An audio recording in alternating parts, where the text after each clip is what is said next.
So let's talk about immigration. He has relaunched yet again. Many new targets, 6 milestones, 5 missions, but why was cutting immigration not a priority?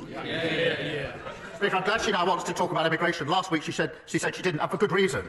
Because the previous government presided over record high levels of immigration. The figures just a few weeks ago, nearly 1 million on net migration. That is unprecedented. A one-nation experiment in open borders under the last government. And she was the champion. She stood up and praised the then Tory Home Secretary for listening to her on removing caps on migration visas. So she was applauding it. Now she's furious about what she was campaigning for. We will drive it down. We will drive down lawful migration. We'll drive down illegal migration. Have you ever wondered how long politicians can keep spinning their narratives without being caught? Well, the Prime Minister of the UK just did exactly that in Parliament today.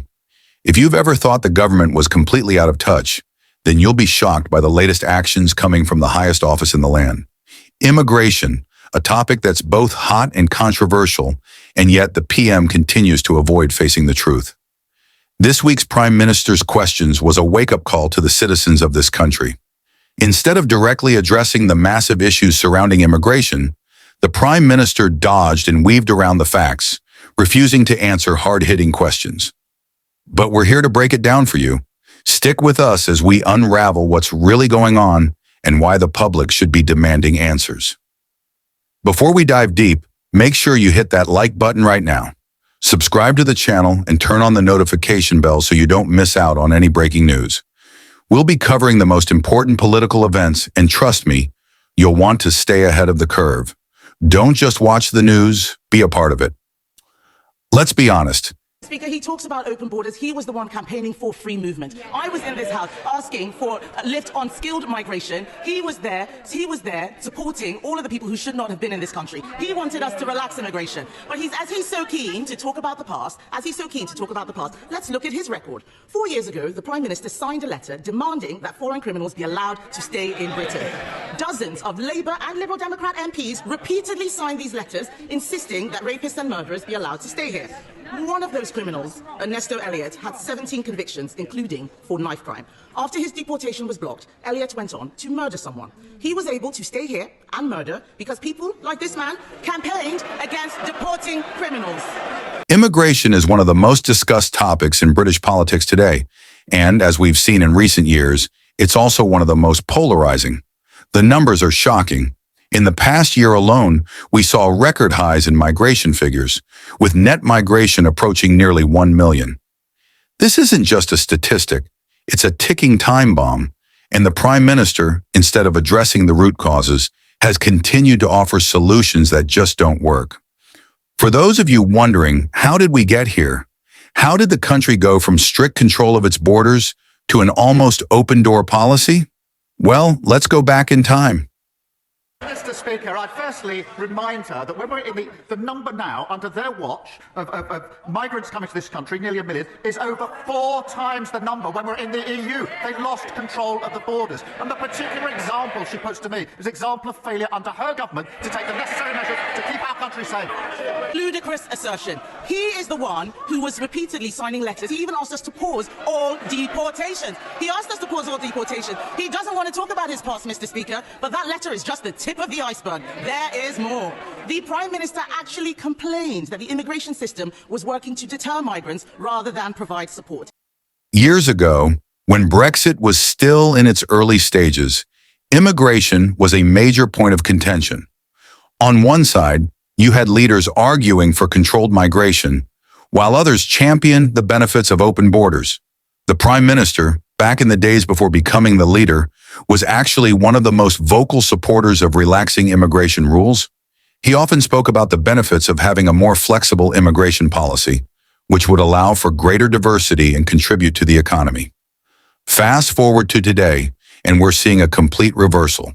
Now the government seems to be doubling down on stricter controls and even wants to cut immigration altogether. What changed? Let me know your thoughts in the comments below. Do you think it's a political move, or is the Prime Minister genuinely concerned about immigration's impact on the country? And while you're at it, make sure to share this video with anyone who's still trying to make sense of this immigration puzzle. It's time for us to talk about the real issues. Speaker, She talks about my record. For 5 years, I was the chief prosecutor, prosecuting people who went to prison, many of whom were then deported. So while she's talking, I was actually doing the hard yards of convicting those who should be in prison. And she presided over record numbers of asylum seekers in this country, a record number of lawful and irregular migrants. That is 14 years when they lost control of the borders. They set a cap for each of those 14 years. It wasn't hard, it didn't stop people coming, and it got a record number. And they should apologise for what they've done with their open borders policy. He did not answer a single question. He never answers questions. He wants to talk about the past. The fact is, we've acknowledged where things went wrong. He will never take responsibility. He will never take responsibility. The fact is, he has scrapped a deterrent that the National Crime Agency has said we need. Since he came into government and scrapped the Rwanda deterrent, small boat arrivals have increased by nearly 20%. His own MPs are complaining about having to house asylum seekers. So can the Prime Minister tell the House how much more his government will spend on hotel accommodation because he scrapped the deterrent? So what's going wrong here? It's simple. The Prime Minister's policies on immigration are inconsistent and downright confusing. In one breath, he talks about controlling the influx of migrants, and in the next, he's signing international deals that don't do enough to address the root causes. Just look at the recent deal he made with Germany to manage migration numbers. On paper, it looks great, but in reality, it's not doing much. Experts have called the deal symbolic at best because it fails to take into account the broader geopolitical factors that drive migration, such as wars, economic instability, and climate change. This week we signed a landmark agreement with Germany. She should be welcoming that, because that will make sure we have the powers to take enforcement action across the continent where it is needed. We've set up the Border Security Command. We've committed £75 million on top of the existing £75 million. We're extending the powers to the counter-terrorism-like powers. We've retired 9,400 people who shouldn't be here. A record flight got off. They talk about getting the flights off. They did it for years. They didn't succeed. We got the flights off. Public opinion is growing increasingly skeptical. According to recent polls, a majority of British citizens now believe that the Prime Minister has failed to deliver on his immigration promises. And who can blame them? How many times have we heard about these ambitious targets and deadlines that never materialize? The government has been under immense pressure, but instead of acknowledging the problem, the Prime Minister and his cabinet have just kept pushing the same old rhetoric, hoping the public will believe it. But the people aren't fooled. They want real change, and they want it now. Does this sound familiar? Are you tired of hearing politicians make promises they don't keep? Make sure to like and subscribe so we can bring you more honest analysis about what's really going on behind the scenes in British politics. Speaker, he says he wants to smash the gangs. The only thing he smashed is his own reputation. The fact is, what he has been agreeing is not going to do anything. The cost of the Iraq agreement is £500,000. That wouldn't even buy a house in his constituency. Many of the things he's taking credit for are our agreements. Let's talk about what he put in his manifesto. The Prime Minister promised to end asylum hotels. He promised, he's the Prime Minister now, he promised, but in Altrincham and Peterborough, his government is expanding the use of asylum hotels because he unilaterally disarmed the deterrent. In fact, Mr. Speaker, a man who arrived by small boat told Sky News he was happy Labour were in power. That man said the Conservatives, and I quote, wanted to deport us, but Labour are making the procedure easier for us. Let's keep the conversation going. Let's get into some numbers now. What does the cost of these immigration policies look like for the UK?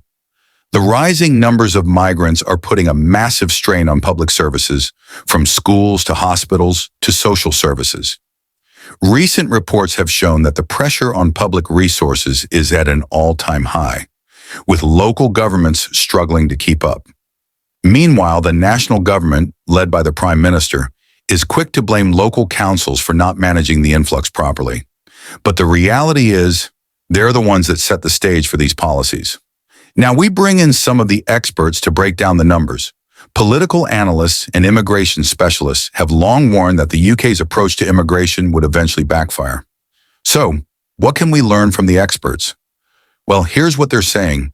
Unless the UK adopts a long-term, sustainable immigration policy that takes into account both humanitarian needs and national security, the situation is going to get worse. This isn't just about numbers. It's about a country's future, its identity, and its ability to manage social cohesion. It's not just about the party or the government. The Prime Minister himself has been a significant figure in this debate. He's been involved in shaping immigration policy from the very beginning. So the question must be asked, Is the Prime Minister personally responsible for this growing crisis? Some argue that he's played a key role in creating the very policies that are now spiraling out of control.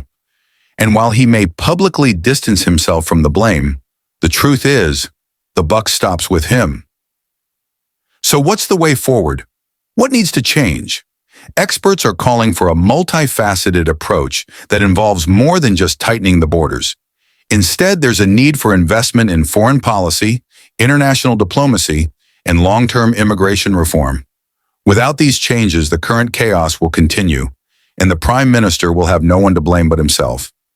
We've seen enough government promises to last a lifetime, but real change requires more than just words. It requires action. So what happens next? Well, there's a growing sense that unless the Prime Minister takes immediate, bold action, the government risks losing control of the entire situation. This is no longer just about immigration. It's about the UK's future, its relationships with neighboring countries, and its ability to manage a rapidly changing global landscape. Will the Prime Minister finally step up, or will he continue to avoid facing the truth?